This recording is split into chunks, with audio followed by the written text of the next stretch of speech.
Bueno, muy buenas tardes. Primero que todo, agradecer a los organizadores por la invitación,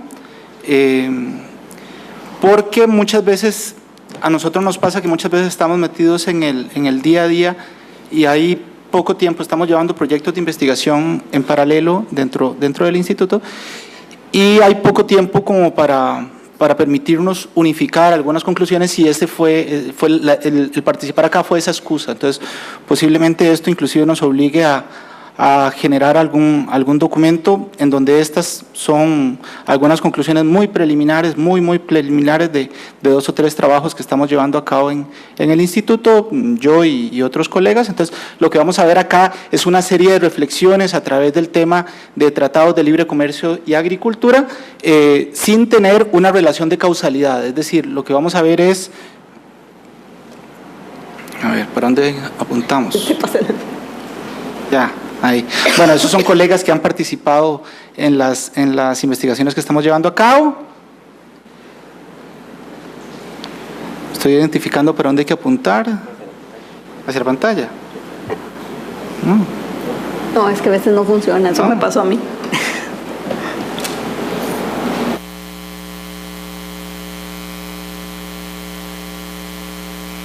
Para arriba. Desde aquí se lo pasamos, profesor. Ok. Siguiente.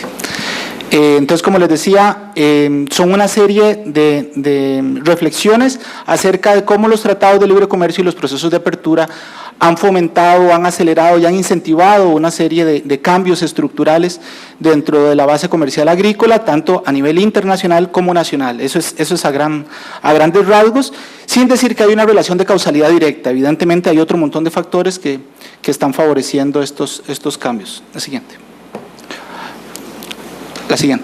La base de partida, estos son los tratados que tiene Centroamérica o los países de Centroamérica con sus socios comerciales.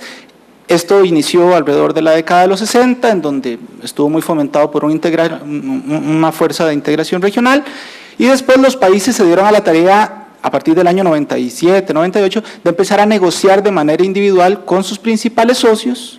Entonces ahí vemos a Chile, vemos a Panamá, vemos a México, vemos a Taiwán, a China, etcétera, y después de manera unida a partir del 2004 de nuevo con Estados Unidos y con la Unión Europea. Siguiente. Aún sin negociar, es decir, para sus socios con los cuales no tiene tratados de libre comercio, Centroamérica no es una región altamente proteccionista. Si nosotros vemos, por ejemplo, este mapa, vemos que el color anaranjado con el que está marcado Centroamérica indica que tiene un arancel para socios externos, es decir, socios con los cuales no tiene tratado, un arancel promedio de entre 10 y 15%.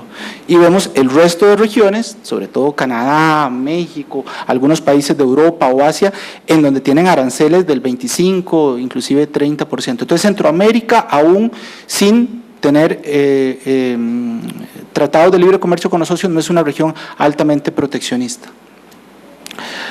¿Cómo estamos en este momento? Bueno, en este momento, en términos generales, totales, sin tomar agricultura, sin dividir agricultura, con la excepción de Panamá, alrededor del 65% como mínimo de las exportaciones de Centroamérica están bajo regímenes comerciales abiertos, es decir, bajo TLCs.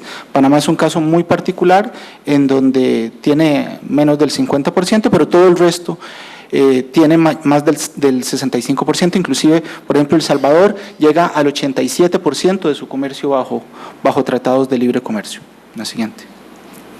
Ahora sí, vamos a ver a grandes rasgos cuál ha sido, no el impacto, pero cuáles han sido algunas características que estos tratados de libre comercio han favorecido respecto a la estructura comercial, respecto a los socios, respecto a la canasta de exportación en los últimos 18 años, es decir, a partir de 1995, que fue cuando arrancamos los países de Centroamérica a negociar de manera individual. Esto es un caso representativo, esto se sigue presentando para el resto de países de Centroamérica, pero lo que quisimos presentar es Costa Rica para tener el ejemplo nacional, y es cómo a través de los años las exportaciones bajo tratados de libre comercio aumentan considerablemente.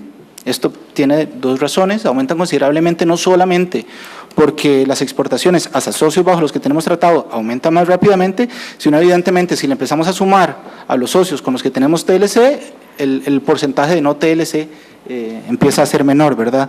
El gran brinco se da a partir del 2009, que aunque hay una crisis comercial, en el 2009 empieza a regir el acuerdo con Estados Unidos y entonces un gran porcentaje del comercio agrícola ya pasa a la barra celeste. La siguiente. ¿Por qué es importante esto? Esto es importante, a ver, y eso lo vamos a ver en el resto de la presentación. Nosotros no podemos negar que los tratados de libre comercio han beneficiado más a unos sectores que otros. Es decir, sobre todo Centroamérica se ha visto muy beneficiado por el incremento en el comercio o en las exportaciones de los productos no agrícolas, en los productos de manufactura, sea manufactura industrial o no industrial, es decir, de alta tecnología o de baja tecnología. Y como vemos acá, por ejemplo, en el gráfico de abajo, las exportaciones no agrícolas, en la barra verde, habían venido creciendo en mayor medida que las exportaciones agrícolas. Pero ¿cuál es parte de los grandes beneficios de un tratado de libre comercio, sobre todo para el comercio agrícola? El comercio agrícola, los economistas decimos que son bienes de alta elasticidad, es decir, son bienes que cuando varía el ingreso en un país desarrollado, el comercio agrícola es lo que más responde. Sin embargo, los TLCs hacen que esa respuesta sea menor, es decir, crea mercados más fieles. Eso lo podemos ver en las últimas 3 barras, del 2008 al 2013. Hubo una gran crisis económica mundial y las exportaciones no agrícolas se desaceleran, es decir, la barra verde se desacelera sustancialmente, creciendo al 5% cuando anteriormente lo venía haciendo al 15%, pero las exportaciones agrícolas, digamos, mantienen más o menos su mismo nivel de crecimiento. Decrecen, pero no decrecen en tanta forma. Entonces, y eso lo vemos alrededor de varios periodos de la historia. En tiempos de crisis, las exportaciones agrícolas se resienten menos bajo tratados de libre comercio, no solamente para Centroamérica, sino para otras regiones del mundo. La siguiente. Entonces, esto es simplemente una gráfica de cómo las exportaciones agrícolas han crecido en términos de 10 años, digamos que del 2002 al 2012, alrededor del 300%. Esto estaba acompañado de la firma de muchos acuerdos comerciales. Empezamos con Chile, después seguimos con Panamá, por ahí se nos une el CARICOM. Por ejemplo, en el año 2005-2006, la gran mayoría de Centroamérica negocia con Taiwán, excepto nosotros. Entonces, este aumento de las exportaciones agrícolas regionales está favorecido por eso, por la apertura de nuevos mercados. ¿Cuál es la gran ventaja? Y eso lo vamos a ver ahora después. Es que la gran ventaja es que muchos de estos países con los que se establecieron acuerdos son países en desarrollo, son países en donde ha crecido mucho el ingreso medio de la población. Y eso significa, al tener altas elasticidades, significa de que un aumento en el ingreso va a incrementar también bastante la demanda de productos agrícolas, incluidos evidentemente los centroamericanos. Siguiente. El crecimiento en Centroamérica, el crecimiento de las exportaciones agrícolas no ha sido parejo, ha sido dispar. Así vemos a Guatemala y a Nicaragua, sobre todo, esto estamos hablando del 95 al 2013. ¿Por qué 95? Porque fue más o menos cuando se empezó a negociar o empezó la apertura comercial de los países de la región. Entonces vemos a Nicaragua y a Guatemala con un alto dinamismo de sus exportaciones agrícolas, creciendo 8% en el caso de Guatemala y 11% en el caso de Nicaragua, y al resto de países con un crecimiento de las exportaciones más bajo que el promedio regional. La siguiente. ¿Qué ha ocasionado esto? Bueno, esto es relacionado con el caso anterior.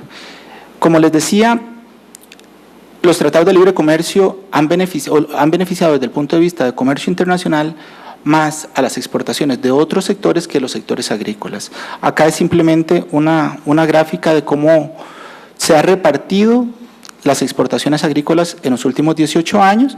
Evidentemente, en el año 95 teníamos un sector exportador muy basado en la agricultura, en ese momento representaba el 59%.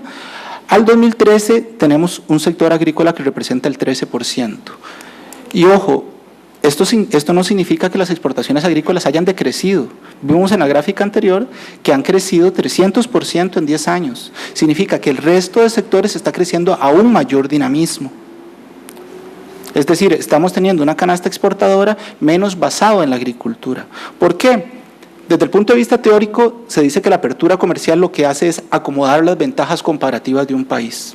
Es decir, cuando uno abre, le da a cada sector realmente el pedazo o lo pone a producir realmente en lo que es bueno. Eso es lo que ha pasado. Por ejemplo, en el caso de Costa Rica, muchos de los recursos que se utilizaban anteriormente para sectores agrícolas, digamos, sean recursos de capital, recursos tierra, recursos humanos, han sido destinados a otros sectores que tienen un mucho mayor valor agregado, no solamente desde el punto de vista de comercio internacional, sino también de comercio doméstico y producción. Entonces, la variación de la composición de la canasta exportadora ha cambiado a partir de que se empezaron a liberar y a reducir las protecciones al mercado doméstico. Ha cambiado también los mercados de destino. Nosotros, cuando se empezó a negociar, como les decía anteriormente, teníamos una alta concentración de Estados Unidos y Europa. Vean, Estados Unidos es la parte de la barra, ¿qué es eso?, mostaza, y la Unión Europea es la parte gris, es la parte de arriba. Es decir, en el año 95, 2/3 partes de las exportaciones agrícolas se destinaban a la Unión Europea o a Estados Unidos. Hoy, menos de la mitad de las exportaciones agrícolas se destinan a esos mercados. ¿Por qué? Porque los tratados que han ido, no solamente los tratados, sino el redireccionamiento del comercio hacia nuevos mercados que están creciendo mucho, mercados de América Latina como Chile, mercados de Asia como Taiwán, como China, como Canadá, etcétera. Son exportaciones que han tenido muchísimo mayor dinamismo que estos mercados tradicionales. Y esto inclusive se espera que sea mayor, mucho mayor en los próximos años. La siguiente. Ha cambiado, entonces ya hemos visto que ha cambiado la participación de cada producto, de cada producto, ha cambiado la participación de cada país, de país de destino, pero también ha cambiado la participación de cada país de origen. Es decir, anteriormente teníamos a Costa Rica y a Guatemala con una altísima participación regional y han empezado a surgir otros países como Honduras o como Nicaragua dentro del escenario regional. La siguiente, vamos a ir más rápido porque ya me apuraron. Ha cambiado también la composición de la canasta, es decir, como hablábamos anteriormente, antes el café y las frutas y vegetales representaban el 75% también. Hoy, sobre todo, el café, las frutas se siguen manteniendo, pero sobre todo el café ha disminuido su participación y se han incrementado sectores de mayor valor agregado. Las industrias alimenticias, las bebidas, las preparaciones de cereales tienen muchísima mayor participación. Esto, inclusive hay un trabajo en paralelo que nosotros lo estamos trabajando y es el explicar el por qué. Y esto tiene que ver mucho con el mantenimiento de la competitividad nacional, es decir, el hecho de que un sector se mantenga o mantenga su participación dentro de las exportaciones agrícolas, aún en escenarios de apertura, significa que tenía ventajas comparativas reales para producir. Era un sector que estaba protegido, pero que a la hora de desprotegerse mantiene su competitividad internacional. Entonces, en esto de hecho hay un documento que estamos trabajando en paralelo. La siguiente. Eso ha hecho que la participación de exportaciones procesadas versus exportaciones sin procesar o del sector primario también cambien radicalmente. En el 95 teníamos un 83% de las exportaciones del sector primario y hoy solamente un 58%. Es decir, las exportaciones de valor agregado pasaron del 17 al 42% en estos 18 años. La siguiente. Eso es lo que ha pasado con los mercados internacionales, un cambio de canasta, un cambio en la estructura de la canasta, en la composición de la canasta, nos hemos volcado más hacia nuevos mercados y hacia productos de mayor valor agregado. En los mercados domésticos, de manera rapidísima, siguiente. La agricultura se ha visto inmersa dentro de estos procesos de incremento en inversión extranjera directa, no al igual que otros sectores, sobre todo en Costa Rica y en Panamá, son los dos países que están más basados en inversión extranjera directa dentro de su inversión doméstica, pero la agricultura no necesariamente ha tenido la misma importancia. La siguiente. Sí, eso. Si ven el gráfico de abajo, La inversión extranjera directa en agricultura está centralizada dentro de la región, principalmente en Guatemala, Costa Rica y Honduras. En Guatemala representa un 12%, en Costa Rica un 6% y en Honduras cerca de un 3%. Si a esta inversión extranjera directa en agricultura le sumamos la industria, agroindustria, en todos los casos se duplica. Es decir, la inversión extranjera directa no está llegando solamente a la agricultura primaria, sino también a financiarnos procesos agroindustriales. La siguiente, esta es. ¿Ves? Entonces vemos, por ejemplo, que Guatemala pasa de representar la inversión extranjera directa en agricultura, que antes teníamos un 12%, que era la barra azul, ahora tener un 25%. En Costa Rica también pasamos del 6 al 12 y en Honduras pasamos del 3 al 6. La siguiente.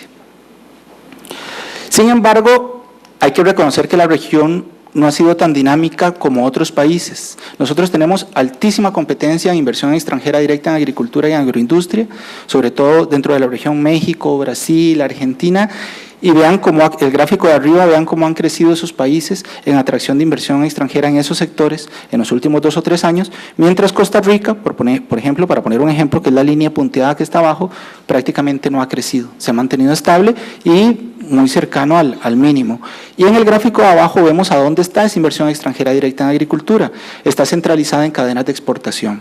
En Costa Rica está en banano, en piña, en aceite de palma, en Guatemala en aceite de palma, en caña de azúcar. Y por último, siguiente, es que los tratados de libre comercio y los procesos de apertura han facilitado o han fomentado la concentración de los mercados domésticos y la mayor participación de los supermercados.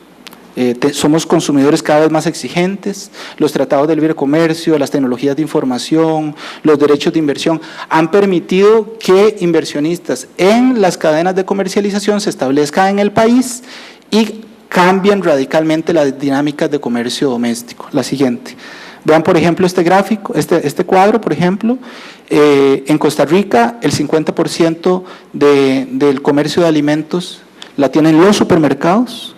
El resto es a través de circuitos cortos como ferias domésticas, mercados, ventas institucionales, pero el 50% está dado por supermercados y dentro de eso las 5 cadenas de supermercados representan el 96%. Es una altísima participación. Y la participación de multinacionales dentro del supermercado llega al 85%.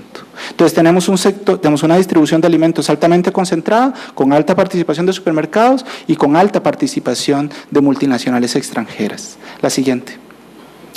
¿Cuál es el impacto de esto? El impacto de esto es que los supermercados tienen altísimos requisitos para la agricultura. Altos requisitos en el producto, en los volúmenes, en las condiciones de entrega, de transporte, en los pagos que se hacen de manera diferida y que permanentemente están buscando reducir costos a través de la eficiencia en prácticas de manejo y logístico, lo que ha ocasionado de que los mismos supermercados sean los que entreguen los paquetes tecnológicos, en algunos casos a los agricultores, y que permanentemente están buscando proveedores con precios más bajos. La siguiente.